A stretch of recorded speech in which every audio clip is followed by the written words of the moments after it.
Hello प्यारे दोस्तों, फिर एक नई वीडियो में आपका स्वागत है। दोस्तों, आज की इस वीडियो सेशन में मैं आप लोगों को बताने वाला हूं, यदि आप भी बिहार से हो और इस वर्ष क्लास 9th में हो तो जैसा कि आप लोग को मालूम है कि आप लोग का कल अर्थात 27 नवंबर को है ना, नौमा में सेकेंड टर्मिनल एग्जाम है ना, हिंदी का है, ठीक है ना। तो चलिए दोस्तों, देर ना करते हुए हम लोग आप लोग को 100% ऑब्जेक्टिव और सब्जेक्टिव को बताते चले, ठीक है ना। चलिए तो फटाफट वीडियो को स्टार्ट करें। दोस्तों, वीडियो स्टार्ट करने से पहले है ना, मैं आप लोग से एक प्यारा सा आप लोग से रिक्वेस्ट करना चाहूँगा कि आप लोग अगर वीडियो को नहीं लाइक किए हो तो प्लीज़ लाइक कर देना। और साथ में जो भी बच्चे चैनल पे पहली बार होंगे, नए आए होंगे, प्लीज़ आप लोग चैनल को ना आप लोग क्या कर लेना, सब्सक्राइब कर लेना, ठीक है ना। ताकि मैं इस तरीका का वीडियो ना जब भी डालूँ ना आपके मोबाइल पे ना सबसे पहले आ जाएगा, ठीक है ना। तो ध्यान से आप लोग वीडियो को है ना लाइक कर दीजिए, कमेंट कर दीजिए, चैनल को सब्सक्राइब कर लीजिए, हो सके जितना ना आप लोग दोस्तों में वीडियो को शेयर कर दीजिए, ठीक है। तो 100% मैं आप लोग को है ना असली क्वेश्चन लेके आ गया और आपको असली क्वेश्चन ही बताने वाला हूँ, ठीक है ना। तो देख सकते हो ये विषय कोड 101 रहेगा, ठीक है ना। और अगर आप लोग का हिंदी संस्कृत है तो दोस्तों ये वीडियो आपके लिए 100% सही होने वाली, ठीक है ना। तो दोस्तों आप लोग देख सकते हो यहाँ पे आपके एग्जाम में जो है ना मेरे भाई, याद रहे ना, OMR में इसको भरना होगा, ठीक है ना। 30 क्वेश्चन आएगा ऑब्जेक्टिव, जिसमें आपको क्या करना है ना, 25 के आपको क्या करना है, सही सही जवाब देना है, ठीक है ना। चलिए तो फटाफट मैं आप लोगों को पहले ऑब्जेक्टिव बता दूँ, फिर आप लोग मैं फटाफट आपको सब्जेक्टिव भी बता दूंगा। तो ध्यान से देखना मेरे प्यारे बच्चों, आज के दोस्तों आपके सबसे फर्स्ट सवाल आपके पहले में एग्जाम में ये रहेंगे, 100% line by line silver silver यही मिलेगा आपको, ठीक है ना। 100% सही देखने को मिलेगा, ठीक है ना। तो ध्यान दीजिएगा, पहला सवाल में रहेगा, मधुबनी चित्रकला शीर्षक पाठ के अनुसार दीवार पर बनाए जाने वाले चित्रों को क्या कहते हैं, ठीक है ना। तो सारे बच्चे याद रखेंगे भित्ति चित्रकला, अर्थात पहला का क्या हो जाएगा यहाँ पे दोस्तों, बी हो जाएंगे, ठीक है ना। चलिए सवाल नंबर दूसरा पे आते हैं। मधुबनी चित्रकला शीर्षक पाठ के अनुसार है ना, जगदेवी का 1970 ईस्वी में किस पुरस्कार से सम्मानित है ना किया गया था। तो सारे बच्चे याद ना, इसको मिला था राष्ट्रीय हस्तशिल्प पुरस्कार से सम्मानित किया गया था। तो दोस्तों यहाँ पे दो का आपका बी हो जाएगा, ठीक है ना। आइए सवाल नंबर 3 पे ध्यान दीजिएगा। तो दोस्तों सवाल नंबर 3 में कहता है, कवि केदारनाथ अग्रवाल के अनुसार है ना, गीतों की इस तरीके से यहाँ कुछ लिखा है, खेती करने को क्या मिलेगा, ठीक है ना। खेती करने को क्या मिलेगा, तो सारे बच्चे याद रखिए, इसको क्या बोलेंगे, पूरा हिंदुस्तान मिलेगा। क्या मिलेगा दोस्तों, पूरा हिंदुस्तान।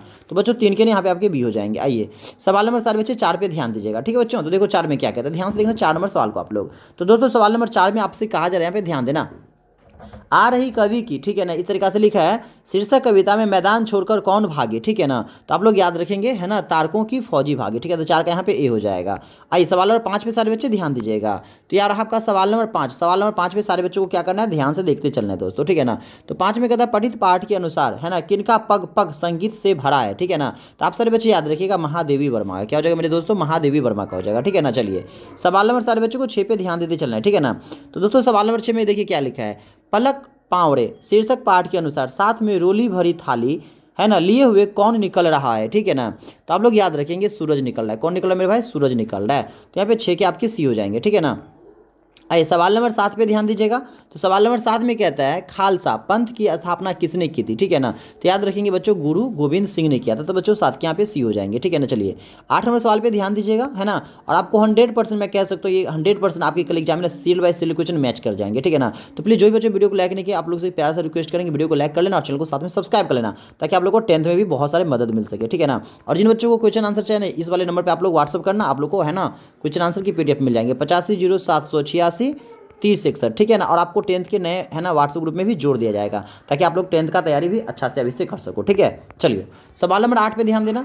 सरणी शब्द का क्या अर्थ होता है, तो बच्चों याद रखना, ठीक है ना। इनका अर्थ होता है सीढ़ी भी, और क्या होता है इसका अर्थ, सोपान भी, तो डी हो जाएगा यहाँ पे, ठीक है ना। चलिए सवाल नंबर सारे बच्चों को 9 पे ध्यान देना है। तो बच्चों सवाल नंबर 9 में आपसे कहा जाता है, पठित पाठ के अनुसार लेखक राम कुमार किसके साथ है ना यासनाया पोलयान के लिए रवाना हुए थे। तो आप लोग जरा इसका आंसर फटाफट कमेंट करना, देखता हूँ कौन कौन बच्चे इसका आंसर फटाफट आप लोग सही कर पाते हो, ठीक है ना। चलो सवाल नंबर 10 पे ध्यान देना आप लोग, अष्टावक्र क्या बेचा करता था, ठीक है ना। तो सारे बच्चे याद देना, चार्ट बेचा करता था। बच्चों यहाँ पे 10 के ए हो जाएंगे, ठीक है ना। चलिए सवाल नंबर 11 पे ध्यान देना, लेखक अमृतलाल नागर के अनुसार बम्बई में आज जहाँ प्रिंस ऑफ वेल्स म्यूजियम की इमारत आसपास 1896 ईस्वी में कौन होटल था, ठीक है ना। तो आप लोग को याद ना बच्चों, यहाँ पे क्या रखना था, आंसर डी हो जाएगा, ठीक है ना, वाटसन होटल था, ठीक है ना। चलिए सवाल नंबर 12 पे ध्यान देना। तो सवाल नंबर 12 में दिया है, लाल पान की बेगम शीर्षक पाठ की सुंडी किसकी बेटी है, ठीक है ना। तो याद रखना, राधा है ना, राधे की बेटी, किसकी बेटी है, राधे की बेटी है। तो यहाँ पे ना आपके 12 के ना यहाँ पे सी आंसर आपके सही हो जाएंगे, ठीक है। चलिए सवाल नंबर 13 पे ध्यान देना, टॉल स्टाई किसके द्वारा लगाए गए बाग और पेड़ों के है ना स्वाधीनता की रक्षा करते थे, ठीक है ना। चलिए तो सारे बच्चे याद ना बच्चों, यहाँ पे क्या हो जाएंगे, डी आंसर आपके सही चले जाएंगे, ठीक है ना, माँ के द्वारा, ठीक है। चलिए तो यहाँ पे माँ के द्वारा हो जाएगा, ठीक है बच्चों। चलिए सवाल नंबर आप लोग 14 पे ध्यान देना, ठीक है ना। 14 में क्या दिया था, ध्यान देना, अष्टावक्र किसके साथ है ना रहता था, तो सारे बच्चे याद रखना अपने मम्मा के साथ रहता था, अपने मामा के साथ रहता था, ठीक है। चलिए डी हो जाएगा 14 का डी। 15 पे ध्यान देना, लाल पान की बेगम शीर्षक पाठ के अनुसार जंगी पोतोह को है ना गौन कितने मास है ना पहले हुआ था, तो सारे बच्चे याद रखिएगा बच्चों, इसका आंसर हो जाएगा 3 मास पहले हुआ था, तो 15 का बी हो जाएगा, ठीक है। आई सवाल नंबर 16 पे आना। 16 में क्या था बच्चों, वचन का शाब्दिक अर्थ क्या होता है, तो संख्या वचन होता है बच्चों, तो यहाँ पे 16 के आपके डी हो जाएंगे, ठीक है ना। चलिए सवाल नंबर 17 पे ध्यान दीजिएगा, तो बच्चों 17 में दिए, ध्यान से देखना आप लोग, रीति शब्द का बहुवचन है, ठीक है ना, तो क्या हो जाएगा यहाँ पे, रीतियाँ हो जाएंगे, ठीक है। चलिए सवाल नंबर 18 पे ध्यान दीजिएगा, निम्नलिखित में कौन विकल्प व्यंजन संधि का उदाहरण है, तो बच्चों यहाँ पे हो जाएंगे डी वाला ऑप्शन, ठीक है ना, जो दी है ना वही हो जाएंगे, ठीक है ना। चलिए सवाल नंबर 19 पे ध्यान देना, 2.5 दिन का हुकूमत मुहावरे का अर्थ क्या होता है, तो बच्चों इसके आंसर हो जाएंगे आपके कुछ दिनों का है ना शानो शौकत होता है, तो इसका आपके ये आंसर सही चले जाएंगे। आइए 20 पे ध्यान देना सारे बच्चे, ये अर्थात शब्द का समास विग्रह होता है, क्या होता है, तो याद ना अर्थ होता है, ठीक है ना। चलिए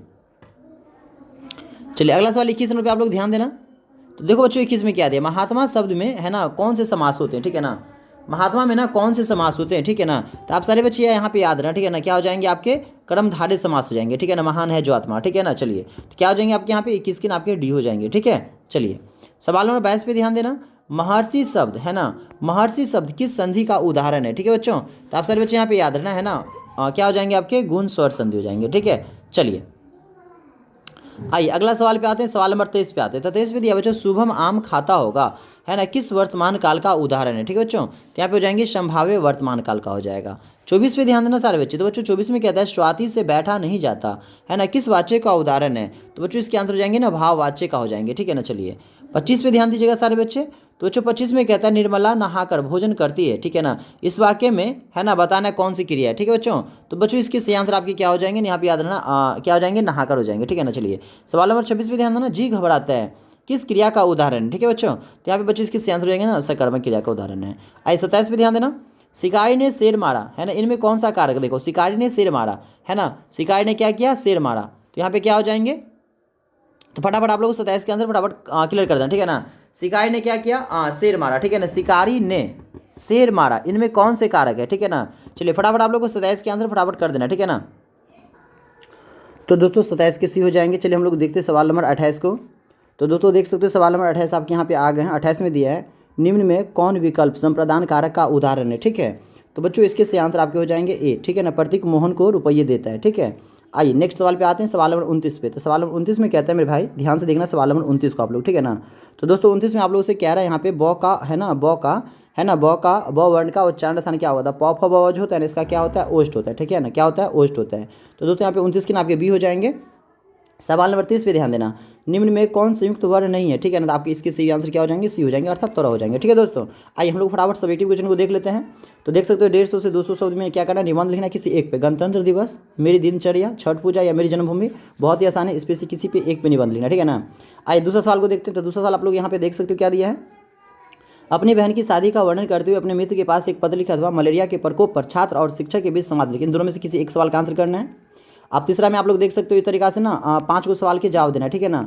तो 3 में दोस्तों आप लोग देख सकते हो इस तरीका से ना 9 एक 10 ठो सवाल दिए है ना, इस 10 में से क्या करना है, आपको किसी को 5 सवाल के जवाब देना है, और चौथा लास्ट सवाल आपके बचे, ठीक है ना। इस पैराग्राफ को पढ़ लेना, गद्यांश को पढ़ लेना है, और नीचे क्या दिए ना कुछ यहाँ पे सवाल दिए हैं, इस सारे सवाल के आंसर इस गद्यांश से पढ़ के आपको देना है। तो दोस्तों आज की इस वीडियो में मुझे इतना ही बताना था। अगर मेरा वीडियो अगर आपको अच्छा लगा तो वीडियो को प्लीज़ लाइक करना, और साथ में अगर आप लोग चैनल पे पहली बार आएंगे तो चैनल को क्या कर लेना, सब्सक्राइब कर लेना। तो थैंक्स फॉर वॉचिंग, फिर मिलते हैं नए वीडियो के साथ, जब तक के लिए दीजिए बाय बाय, टेक केयर, फिर मिलते हैं नए वीडियो के साथ।